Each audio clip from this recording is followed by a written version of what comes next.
우리 오늘 읽은 마가복음 12장 38절에서 40절은 그 성경에 어떤 성경에는 보면 소제목도 적혀 있겠지만은 이 서기관들에 대한 그런 경고의 모습을 그렇게 기록하고 있는 말씀입니다. 자, 오늘 말씀을 보면 38절에 예수께서 가르치실 때, 그러니까 사람들을 앞에 두고 뭘 가르쳤는가 하면은 서기관들을 삼가라, 그러니까 조심해라, 이렇게 가르쳤는데, 그 이유로 거론되는 것들이 긴 옷을 입고 다니는 것과 시장에서 문안받는 것과 요거까지 이렇게 읽다가 보면 뭐 이게 큰 죄가 될 수 있나, 뭐 긴 옷 입는 게 뭐가 그렇게 보기 안 좋을 수가 있나, 또 뭐 시장에서 사람들 서로 인사하고 뭐 문안 주고받는 당연한 거 아닌가, 이렇게 생각할 수 있는데, 자, 여기 긴 옷을 입고 다니는 것, 그리고 문안 받는 것, 좋아하는 거, 이런 거 어떤 것들인지 조금 좀 더 자세히 살펴보겠습니다. 자, 요 말씀이 마태복음에도 동일하게 나오는데, 자, 마태복음 23장 5절을 보면 찾지는 마십시오. 찾지는 마, 제가 읽어 드릴 테니까 마태복음 23장 5절에 보면 이 부분이 조금 더 자세히 묘사가 되어 있습니다. 자, 제가 읽어 드릴게요. 그들의 모든 행위를 사람에게 보이고자 하나니 곧 그 경문띠를 넓게 하며 옷수를 길게 하고, 이렇게 되어 있습니다. 그러니까 이 사람들은 모든 행위를 사람들에게 보이고자 모든 행동을 하는데, 그 행동 중에 어떤 것들이 있는가 하면 경문띠를 넓게 하고 옷수를 길게 했다, 그것을 지적하고 있어요. 자, 오늘 여기 나눠주는 요 사진 있죠? 여기 사진 보면 정통 유대인들이 그 성경에서 말하는 그 복장을 이 성경 말씀대로 그렇게 꾸며가지고 있는 모습인데, 물론 예수님 시대하고 지금하고는 많이 틀릴 거예요. 그런데 해도 조금 참고해보자 그러면요, 오늘 여기 예수님이 언급하고 있는 경문띠와 옷술이 뭔가 하면, 자, 여기 그 사진, 여기 사진에 보면 사람 이마 부분에 보면 트필린이라고 뭐 조만한 네모 상자 같은 게 보이죠? 이 트필린, 여긴 사진 이거 참 이거 한글이 잘못되어 있는데 트필린이 아니고 테필린입니다. 테필린.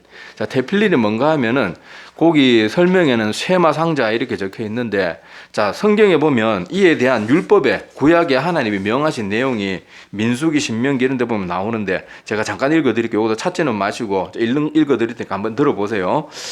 자, 여호와께서 모세에게 말씀하여 이르시되, 자, 성경 구절 어딘가 하면 민수기 15장 37절에서 40절입니다. 궁금한 분은 적어놨다가 나중에 찾아보시고 지금은 그냥 듣기만 하시면 됩니다. 민수기 15장 37절에서 40절. 자, 거기 보면 여호와께서 모세에게 말씀하여 이르시되, 이스라엘 자손에게 명령하여 대대로 그들의 옷단 귀에 술을 만들고 청색건을 그 귀의 술에 더하라. 이 술은 너희가 보고 여호와의 모든 계명을 기억하고 준행하고 너희를 방종하게 하는 자신의 마음과 눈의 욕심을 따라 음행하지 않게 하기 위함이라. 그리하여 너희가 내 모든 계명을 기억하고 행하면 너희의 하나님 앞에 거룩하리라, 그렇게 되어 있습니다. 자, 그리고 신명기 6장 6절에서 8절, 신명기 6장 6절에서 8절에 보면 또 이런 말씀이 있어요. 자, 오늘 내가 네게 명하는 이 말씀을 너희 마음에 새기고 내 자녀에게 부지런히 가르치며 집에 앉았을 때에든지 길을 갈 때에든지 누워 있을 때에든지 일어날 때에든지 이 말씀을 강론할 것이며, 너는 또 그것을 내 손목에 메어 기호를 삼으며 내 미간에 붙여 표로 삼고, 이렇게 기록이 되어 있는 부분이 있습니다. 자, 이 말씀을 따라서, 자, 이 사진에 보면 이마에 보면 조만한 네모 상자가 있죠. 이 테필린이라는 것이 여기 조만한 상자 속에 귀한 성경 말씀을 적어가지고 그것을 요 상자 속에 넣어서 여기 미간, 여기 성경에 보면 미간이라고 돼 있는데 여기는 약간 이마 부분에 이렇게 하고 있는데, 요걸 이렇게 좀 늘어뜨려가지고 하여튼 요 이마와 하여튼 미간 그 사이에 요것을 달고 다니고, 또 여기 이 사람 손에도 보세요. 자, 손에 보면은 이 왼팔에 답니다. 왼팔에 보면 왼팔에 여기 막 띠를 막 여기 뭐 가죽끈 같은 걸 막 손이 여러 개 묶여있죠. 이런 것도 좀 과장된 거예요. 이렇게까지는 할 필요 없는데 막 해가지고, 거기도 보면 왼손에 뭐가 달려있어요? 테필린이라는 쉐마 상자가, 여기도 성경에 그 신명기 아까 6장 6절에서 8절에 나오는 것처럼 내 손목에 메어 기호를 삼으며 내 미간에 붙여 표로 삼고, 요거는 이제 일상생활 가운데 적용한 거예요. 그리고 아까 읽었던 민수기 15장 30절 이하에 보면은 여기 술 있죠. 술. 옷 끝에 여기 술을 이렇게 달아놨죠. 저 이렇게 달아놨는데 이런 것도 하나님이 이렇게 하라고 하신 이유가 여기 뭐라고 되어 있습니까? 성경에 보면은, 자, 이것들을 보면서 너희들이 잊지 말라. 내가 너희들에게 명한 것을 잊지 말라. 그래서 여기 옷수를 달 때는 옷에 뭐 이렇게 줄 늘어뜨리는 그 줄을 다는 그것도 보면요, 청색끈을 그 옷술에 달 때 청색끈을 같이 하라고 했는데, 옛날에는요 이 파란색이 귀한 색이었어요. 여러분 알다시피 옛날에는 염색 기술이 별로 지금처럼 발달해 있지 않았기 때문에, 여러분 알다시피 부자들 성경에 보면 자색 옷을 입었다 뭐 이런 표현들이 있잖아요. 그때 당시 색깔이 화려한 옷은 부자들만, 왕족들이나 부자들만 입을 수 있었어요. 더구나 파란색은 여러분 알다시피 옛날에는 파란색 내는 게 쉬운 일이 아니었습니다. 뭐 빨간색 이런 것까지는 괜찮은데 뭐 자색 화려한 색이라든지 아니면은 파란색 이런 거는 좀 내기 힘든 색이었어요. 자, 그런데 그 옷 끝에 달랑달랑 하는 거 끈이 달려있는데 거기다 파란 줄까지 매달아 놓으니까 옛날 시대에 사는 사람들이 그게 눈에 띄겠어요? 안 띄겠어요? 볼 때마다 눈에 띄잖아요. 그런데 볼 때마다 너희들이, 자, 이걸 왜 하필 여러분 일하는 사람들이 옷을 입을 때 이렇게 끈이 달려있으면 불편하겠어요? 안 불편하겠어요? 없는 게 차라리 나아요. 그런데 이것이 맨날 사람들 눈에 띄고 어떻게 보면 약간 걸고쳐서 자꾸 신경이 쓰일 수밖에 없는 건데, 거기에 더구나 파란 칼라까지 더해가지고 다룡다룡 달아두니까 너희들이 이거 볼 때마다 내가 너희들에게 이걸 명해서 너희들이 옷에 이걸 달고 있으니까 이걸 볼 때마다 내가 너희들에게 모세를 통해서 가르쳤던 이 말씀들을 잊지 않고 살으라는 거예요. 출애굽 때 내가 너희들을 인도해냈고 내가 너희들의 하나님이고 내가 만나와 메추라기를 그렇게 내리던 하나님이고 구름 기둥 불 기둥으로 너희들이 인도했던 하나님이고 너희들이 지키고 있는 그 율법을 준 사람이 바로 준 분이죠. 사람이 아니고 준 분이 바로 나라는 것을 너희들이 잊지 말라. 그렇게 해서 요런 하나님께서 요런 것들을 구체적으로 사람의 의복 그 다는 건 하나하나까지 다 명령을 해주신 거예요. 자, 그 목적이 뭐라고요? 하나님을 잊지 않도록, 더 구체적으로 하나님의 말씀을 잊어버리지 않도록, 좀 더 구체적으로 말하면 성경에 기록된 말씀들을 너희들이 잊어버리지 않도록 이 모든 것을 하라고 한 거예요. 자, 그런데 여기서 문제가, 예수님께서 오늘 본문 말씀으로 다시 돌아갑시다. 자, 38절에 보면 긴 옷을 입고 다니는 것, 이거에 대해서 예수님이 지금 안 좋게 말하고 계시잖아요. 자, 이게 무슨 뜻인가 하면, 자, 하나님이 이스라엘 백성들에게 이렇게 옷수를 달고 경문띠를, 그러니까 이마와 왼팔에 이렇게 두르는 거, 이런 것들을 명하신 것은 뭐라 그랬어요? 목적이 하나님과 하나님의 말씀을 잊지 않도록 하기 위해서 그렇게 하기만 하면 되는데, 자, 이 사람들이 한 게 뭔가 하면요, 아까 그 마태복음, 마가복음 12장 38절 말씀을 마태복음에 보면 좀 더 자세히 설명되어 있다 그러잖아요. 그 경문띠를 넓게 하고 옷수를 길게 했다, 이렇게 말하는 거예요. 그러니까 이 사람들은 우리는 구약 때부터 나온 하나님이 명하신 그 명령을 나는 누구보다도 잘 지킨다 그래가지고 지나칠 정도로 옷을은 그냥 상징적으로 달고만 있으면 되는 거예요. 근데 막 이걸 질질 끌리도록 길게 늘어뜨리고, 경문상자도 목적이 뭐예요? 하나님의 말씀, 중요한 성경 구절 들어가면 그거 돌돌 말아가지고 넣으면 되는데 일부러 이거 막 크게 만드는 거예요. 크게. 그러니까 예수님이 볼 때 이 사람들이 지금 옷수를 지나칠 정도로 그리고 쓸데없이 길게 하고, 경문상자도 그냥 하나님의 요절 한두 구절 적은 거 더 넣을 정도만 되면 쪼만하면 되는데 그거를 지나치게 크게 만들어 가지고 우리는 하나님의 말씀도 많이 넣고 다니고 나는 너희들과 다르다 뭐 이런 식으로 돼 있고, 자, 여기 사진에 보면 여기 왼팔에 지금 요 테필린이라는 그 쉐마 상자를 묶고 있는 요 손을 보면요, 지나칠 정도로 끈을 엄청 뱅뱅 감아놨어요. 근데 성경에는 보면 그냥 달고만 있으면 돼요. 이렇게 막 이렇게 손가락부터, 여기 보세요. 이렇게 사진 보면 손가락 중지부터 시작해가지고 뱅글뱅글 온 팔을 다 감아 이렇게까지 하라고 성경이 기록 안 하고 있거든요. 그냥 너희들은 항상 그 팔은 항상 사람 몸에 붙어 있는 신체잖아요.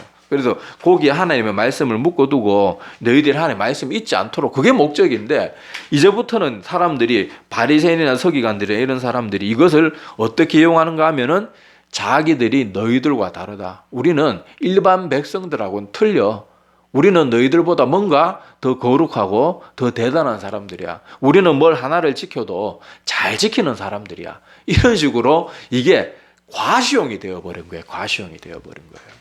예수님은 지금 그들이 긴 옷을 입고 다닌다고 그걸 비판한 게 아니고, 그 긴 옷수를 줄줄 늘어뜨려 가지고 입는 그 모습 속에 그들 마음 가운데 있는 그 교만함과 외식을 비판하고 있는 거예요. 뭐 예수님이 옷 입는다고 뭐라하고 무난하는 거 가지고 뭐라하고 그런 분은 아니잖아요.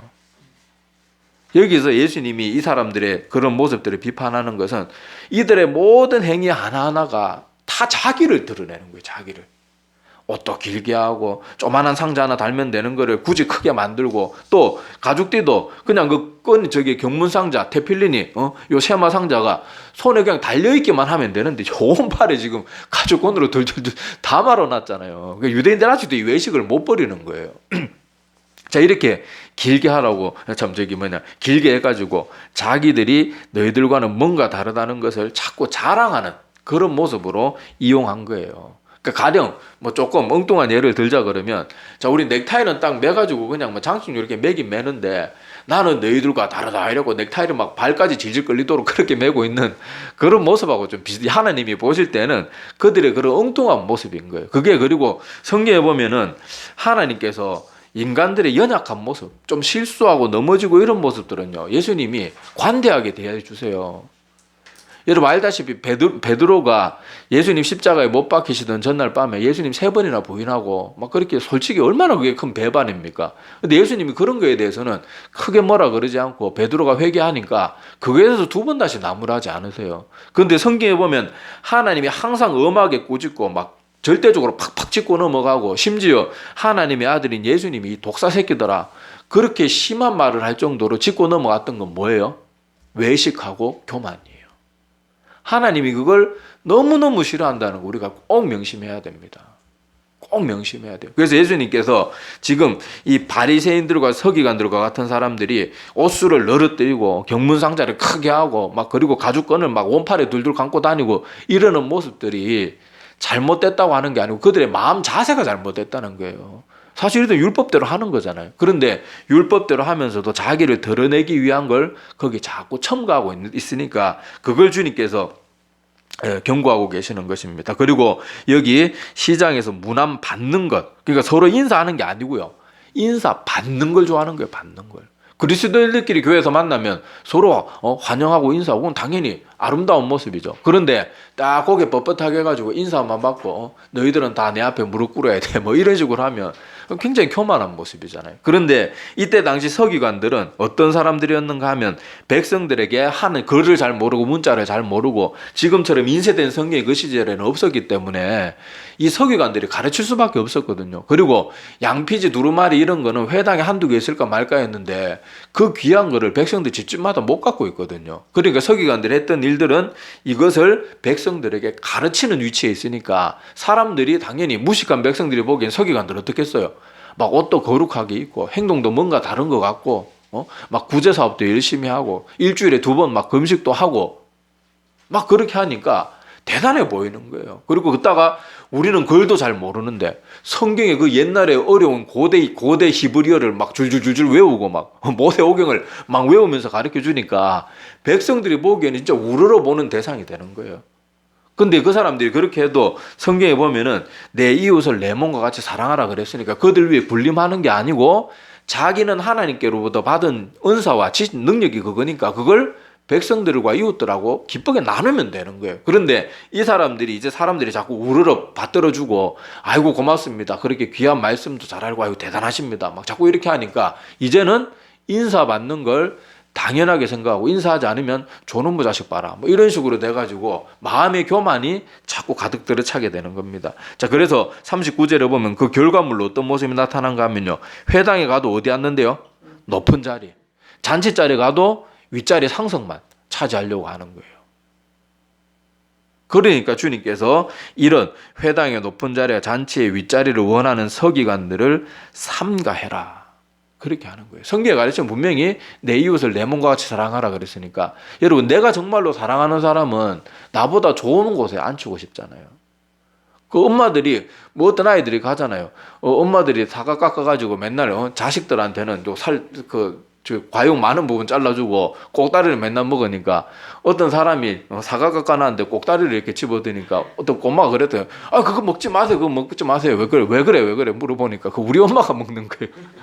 근데 사실 엄마도 그거 먹고 싶은 게 아니잖아요. 사랑하니까 더 좋은 걸 먹이고 싶어 하잖아요. 근데 만약에 서기관들이 성경의 가르침대로 이스라엘 백성들을 정말로 하나님을 알고 싶어도 말씀을 접할 기회도 자기들보다 적고 부족한 그 이스라엘 백성들 정말로 사랑한다 그러면요, 자기보다 더 좋은 자리에 앉으려고 그러고, 잔치 자리에 가도 가난하잖아요. 이 사람들, 일반 백성들은 좀 더 좋은 거 먹으러 이제 중간 자리 가라, 이쪽 저쪽 반찬 다 먹을 수 있는 중간 자리, 저 좋은 자리 가서 앉아라, 상석에 앉아라 그럴 텐데, 자기들이 먼저 가서 딱 자리에 찾아와 앉아 있는 거예요. 그리고 누군가 같은 서기관끼리도 자기 다른 사람이 그 자리에 앉아 있으면 괜히 기분 나빠하고, 내가 선배인 것 같은데, 확실히 내가 나이가 더 많은 것 같은데, 이런 식으로 해가지고 그런 교만이 마음속에 막 꽉 들어차 있는 거예요. 예수님이 지금 가르치고 있는 것은 그런 서기관들을 조심하라는 거예요. 더 자세히 말하면 그런 서기관들의 외식하는 마음과 교만을 너희들이 절대로 본받지 말라는 거예요. 그걸 예수님이 지금 가르치고 있는 것입니다. 그래서 서기관들이 예수님을 그렇게 미워했던 이유도, 이렇게 마음의 교만과 외식이 가득한 서기관들, 어디 가도 백성들에게 존경받고 우러러받고, 항상 그들이 가는 곳에는 사람들이 고개 숙이고 인사하고, 항상 관심이 이 사람들에게 집중되어 있었거든요. 지금 서기관들은 우리 이 시대로 말하면요, 유명한 교회 막 스타 목사님 같은 그런 스타란 목사란 말도 사실 말도 안 되는 소리인데, 하여튼 표현하자면 그런 식으로 대접받던 사람들이란 말이에요. 그런데 어느 날 새파란 청년 예수가 등장한 뒤로는, 자기들이 갑자기 찬바순세가 된 거예요. 사람들이 우 몰려가 있는데 보면은 꼭 누가 있어요? 예수님과 제자들이 있고, 더구나 예수님은 나이도 젊잖아요. 서기관들의 사람들 보면 다 나이도 지그시, 그리고 여러분 영화 많이 보셨겠지만 예수님 시대 서기관들, 바리새인들만 수염도 막 이렇게 길러가지고 나이도 좀 있는 사람들인데, 사람들의 관심이 온통 갑자기 청년 예수한테 다 가 있으니까, 그리고 자기들 어느 순간 자꾸 찬밥이 되고 있으니까, 그리고 예수님이 한 번씩 그들의 이런 지금 말씀하시는 것처럼 그들의 마음속을 정확히 알고 짚어주고 이렇게 하니까 얼마나 자기들 그 사람들 눈에는 꼴보기 싫었겠어요. 그러니까 결국은 십자가에 못 박아 죽여버리잖아요. 그래서 예수님께서는 이렇게 이 서기관들과 바리새인들, 대제사장들이 가지고 있었던 이 교만과 외식을 철저하게 경계하는 그런 것을 가르치신 거예요. 근데 이걸 우리에게 적용해 보면요, 우리도 신앙생활을 오래 하다가 보면요, 나도 모르는 사이 외식과 위선이 우리 가운데 쉽게 자리 잡아요. 쉽게 자리 잡아요. 나는 안 그런다, 난 겸손은 아니에요. 사람들이 보면요, 신앙생활 하는데도 정말로 하나님을 사랑하고 기도하고 싶어서 기도하고 찬양하고 싶어서 하는 게 아니고, 다른 사람들 때문에 막 그렇게 하고요. 가령 예를 들면은, 자, 기도를 하는 설교 말씀을 듣고 통성기도 하는 시간이 있다고 칩시다. 자, 그러면 하나님의 말씀을 듣고 그 앞에서 인도자 목사님이, 자, 우리 들은 말씀 붙들고 우리 이 시간 간절히 기도합시다. 그러면 그 말씀 듣다가 하나님께서 막 감동 주신 거, 깨달음 주신 거, 그거 붙들고 하나님 감사합니다, 저 이렇게 못 사는 부분은 살게 해주시고 지금 잘하고 있는 건 더 잘하게, 이런 거 그렇게 기도하면 되잖아요. 그렇게 하나님 앞에만 기도하면 되는데, 괜히 통성기도하면서 자꾸 옆에 사람들 듣는 걸 신경 쓰는 거예요. 괜히 지금 자기가 그렇게 큰 목소리로 기도하는 그런 마음 상태가 아닌데도 괜히 자꾸 더 막 말 빨리 하려고 그러고, 막 쫄라쫄라 하려고 그러고, 자꾸 뭔가 막 굳이 필요 없는 성경 구절을 자꾸 통성 기도하는데, 하나님 앞에서 내가 간절히 기도하면 되는데 자꾸 성경 구절 인용하려고 그러고,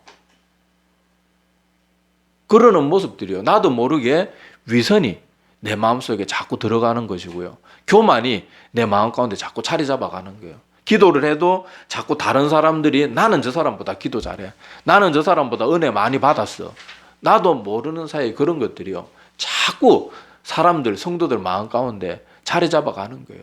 여러분, 서기관들 보면서 정신 바짝 차려야 되는 거예요. 제가 한 번씩 말씀드리지만은요, 서기관이든 대제사장이든 바리새인이든 자기가 처음 예수님 믿으면서, 한참 예수님 아니고 하나님 믿으면서, 나는 앞으로 교만해지고 위선에 빠져가지고 지옥 불구덩이에 떨어져야지, 이런 마음 믿고 하나님 믿는 사람이 누가 있겠어요.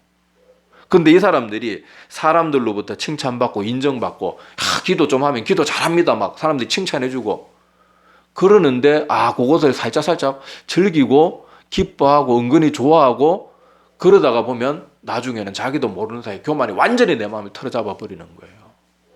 이 시대 성도들도 그런 경우에 빠져 있는 경우가 참 많아요.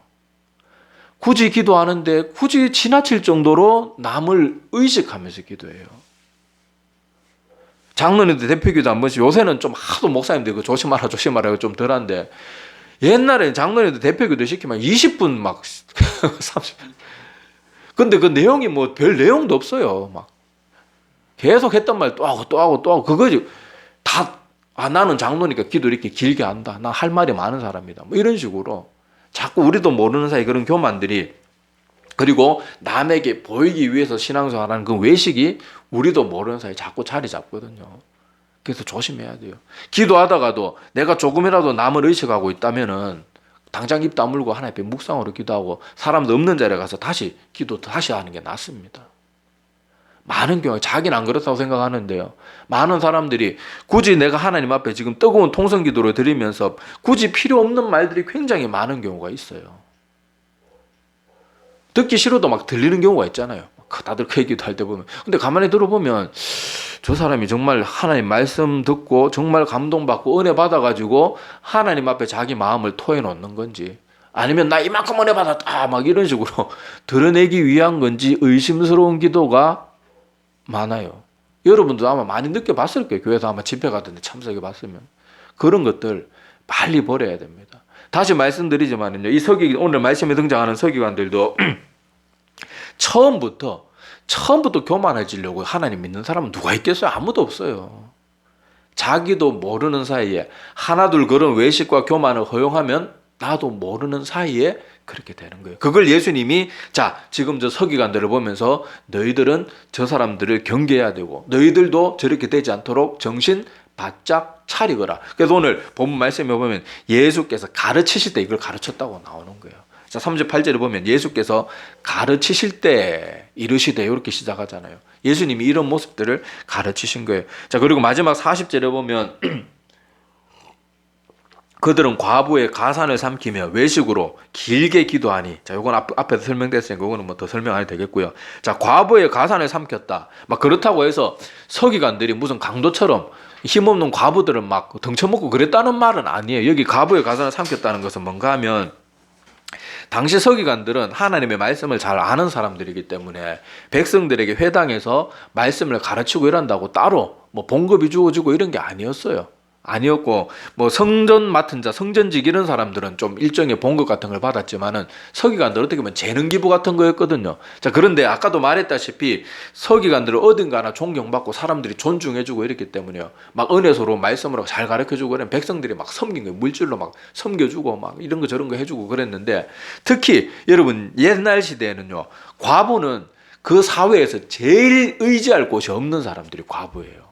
지금이야 막 뭐 인권이니 뭐 여성 뭐 인권신장, 우리 조선시대만 해도, 아니 그 조선시대도 다 필요고 저 어렸을 때만 해도요, 그 남편들 잘못 만나가지고 뭐 저기 아내들이 막 폭력 맨날 행사당한 그런 사람 우리 주변에도 워낙에 있었어요. 주변에도 워낙에. 불과 몇십 년 전까지만 해도 그랬단 말이에요. 그런데 옛날에 어땠겠냔 말이에요. 과부는요, 정말로 그 모든 가난하고 힘없는 사람들 중에 가장 의지할 곳 없고, 가장 위로받을 곳 없고, 가장 소외된 계층에서 고아와 과부들. 그래서 예수님 성경에 보면은 하나님께서 모든 율법이나 뭐 귀한 절기 때 보면 항상 누구 챙기라 그래요? 고아와 과부, 나그네 이런 사람들 너희들이 꼭 잊지 말고 기쁘고 귀한 날 그들을 꼭 섬겨라. 참 그 말씀 저 볼 때마다 너무 감동이에요. 하나님은 사람들은 다 잊어버려도 하나님은 가난하고 힘든 자를 절대로 잊지 않으시는 분이구나. 하여튼 그런 것처럼 그렇게 하는데, 과부들이 이렇게 의지할 곳 없는데, 지금 이 시대로 말하면 뭐 사역자겠죠. 말씀 잘 전하는 목회자가 막 그렇게 말씀으로 위로를 주고 힘을 주고 하니까 이 사람들은 막 간이고 쓸리고 다 빼주면서 막 섬겨주는 거예요. 그런데 이 사람들은 정말로 그 과부들을 사랑하고 그렇게 해서 하는 게 아니고 그냥 물질이 탐나니까 축복도 해주고 뭐 기도 길게 해주고 이런 식으로 하는 그 마음을 예수님은 하나님이시니까 알고 있는 거예요. 근데 그 모습이 아주 하나님 보시기에는 과부의 가산을 삼키는 것으로 보였던 거예요. 전에 제일교회 있을 때 이건 제가 뭐 경험한 게 아니고 목사님이 설교 때 하는 거 들었지만 여기 들은 분도 계실 거예요. 그 어떤 부흥사 목사님이 왔다 갔는데 그 교회에 가난한 성도가 한 분 있었어요. 근데 다들 복 받고 싶어 하잖아요. 그래서 부흥사 목사님 따로 찾아가가지고 목사님 뭐 이렇게 힘들고 뭐 이렇게 하는데 어떻게 해야 되겠습니까? 주의 종을 섬겨야지. 주의 종을 섬기면 복 받을 거야. 그러면서 막 양복을 막 비싼 양복을 막 그렇게 하도록 이렇게 좀 지시 아닌 지시를 내렸는가 봐요. 그래서 그분이 집도 가난한 사람이 막 여러분 알다시피 맞춤 양복 이런 거 비싸잖아요. 요새 뭐 기성복도 조금 메이커 있는 거는요 양복 한 벌에 돈 100만 원씩 줘야 되는데 그 막 맞춤 양복이 비싸잖아요. 근데 그분이 그걸 또 해준 거예요. 또 그 말에 넘어가가지고. 근데 그게 담임 목사님이 그 사실을 알게 된 거예요. 그러니까 담임 목사님이 딱 열받잖아요. 그래가지고 그 부흥사 목사님 전화해가지고 당장 이거 다 돌려주지 않으면 금전 회복, 집사님이 회복시켜주지 않으면 내가 이거 다 인터넷 다 뿌리든지 다 알려버리겠다. 막 그렇게 협박 아닌 협박을 해가지고 그 뭐 돈을 돌려받게 해줬다 뭐 그 얘기 한번 들었는데 그런 식인 거예요. 정말 의지 없고 힘없는 사람이 이렇게 약한 걸 알면 서기관들은 그때 당시 먹고 살 만한 사람들이잖아요. 그거 외에도 뭐 이런 거 안 해도 다 수입이 있고 자기들 뭐 글을 아는 사람들이고 똑똑한 사람들이 그 외에 다 직업 있고 일이 있었던 사람들이기 때문에 그렇게 얼마든지 남을 섬길 수 있는 사람들이었는데 과부의 그 없는 거 그거 하나까지도 탐을 내는 거예요. 그걸 하나님 예수님이 보실 때는 그것이 너무너무 화가 난 하나님이 진노하실 만큼 보기 싫은 모습이었던 거예요. 그래서 과부의 가산을 삼킨다. 외식으로 길게 기도한다. 그리고 이런 사람, 이런 그들을 조심하라. 그렇게 말하고 여기 또 더욱 무서운 말이 뭔가 하면요. 그 받는 판결이 더욱 중하리라. 자, 이 말씀은요. 누가복음 12장 47절과 48절, 누가복음 12장 47절과 48절에도 보면 이런 말씀이 나옵니다. 주인의 뜻을 알고도 준비하지 아니하고 그 뜻대로 행하지 아니한 종은 많이 맞을 것이요 알지 못하고 맞을 일을 행한 종은 적게 맞으리라. 무릇 많이 받은 자에게는 많이 요구할 것이요 많이 맡은 자에게 많이 달라 할 것이니라.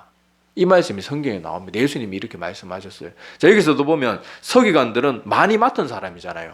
하나님께서 많은 재능도 주셨고 태어날 때부터 그들에게 좋은 환경도 허락해 주셨고 그들은 다른 사람들보다 성경 말씀에 접근할 수 있는 권한이나 모든 게 풍부했단 말이에요. 그런데 그 모든 것을 가지고 하나님의 뜻을 행하지 않으니까 오늘 누가복음에 예수님이 하신 이 말씀도 그렇고 오늘 말씀 직접 마가복음 12장 40절에 언급한 것도 그렇고 그들이 받는 판결은 더욱 중하리라. 그렇게 돼 있는 거예요. 그러니까 우리가 이 말씀 보면서 우리 자신에게 적용해 본다 그러면요. 우리가 믿음 생활을 오래 하면 할수록 자라가는 믿음이 되지 않으면 심판만 키우는 거예요. 이걸 기억해야 됩니다. 그래서 내 믿음이 자라가는 믿음이 되도록 자꾸 했어야 돼요. 말씀을 수도 없이 듣고 예배에 수도 없이 참석하는데 내가 자라가지 않는다.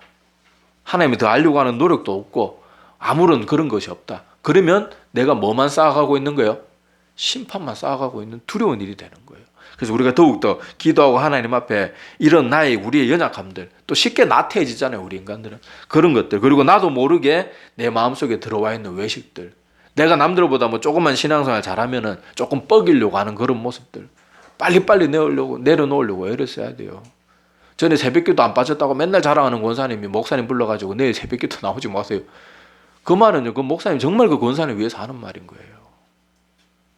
우리는 뭐가 옳은 건지 내가 자랑과 교만에 가득 빠져 있으면서도 교만할 줄 모른다니까요. 자기가 교만하다는 거 알면 그렇게 자랑하고 다니겠어요. 모인 사람들은 모인 자리마다 그걸 자랑하고 다니겠어요. 마음이 이미 교만이 가득 들어차도 그게 교만인 줄 모르고 나는 열심히 있는 사람이 이렇게밖에 생각 못하는 거예요. 그러니까 우리 이런 것이 미연에 방지하고 미연에 이런 것들이 자리 잡지 못하도록 정말로 깨어있는 마음이 되도록 하나님 앞에 간절하게 기도하고 하나님의 말씀을 자꾸 봐가지고 이런 것은 하나님이 너무너무 싫어하는 모습이구나. 내 모습이 서기관과 바리새인을 닮아가고 있구나. 말씀을 자꾸 보면 그걸 깨닫게 되는 거예요. 기도하다가도 내가 남 의식하고 있으면 내가 지금 하나님 앞에 기도하는데 왜 내가 남을 의식하지? 그런 걸 깨닫고 정신 차리고 돌이키고 그렇게 해서 우리가 항상 하나님 앞에 간절한 모습으로 나가야 돼요. 여러분 기독교 역사를 가만히 보면요. 외부로부터 많은 핍박도 받았지만은 가장 강력한 공격은요. 다 기독교 내부에서 일어났습니다. 그것도 다 누구예요? 부패한 기독교 지도자들을 통해서.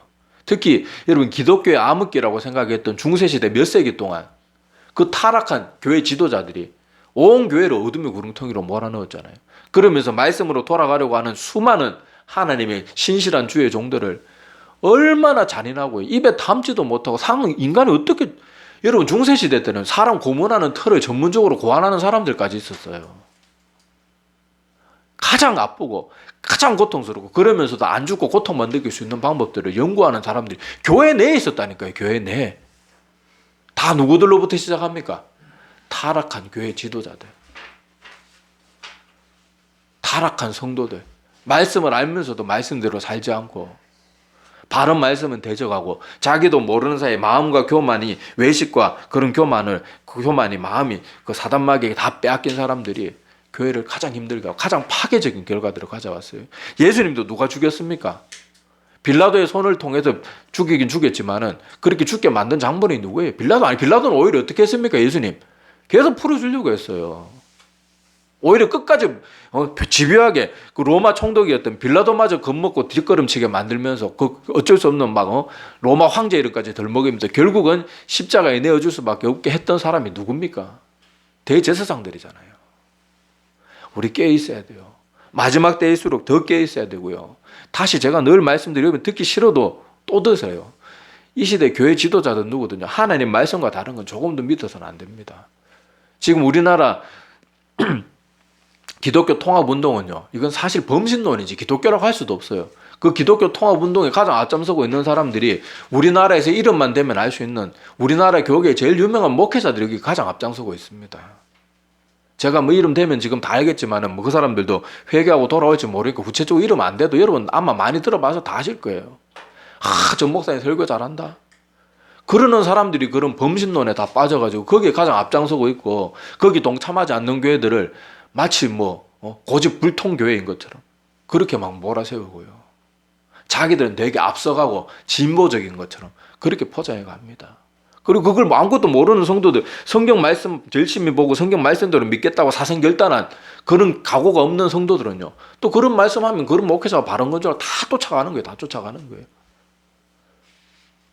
얼마나 무서운 일입니까? 오히려 지금 WCC 반대하는 그 기독교 인수보다 거기 찬성하는 사람들이 훨씬 많아요. 이런 것도 보면 두렵다고 생각되지 않습니까?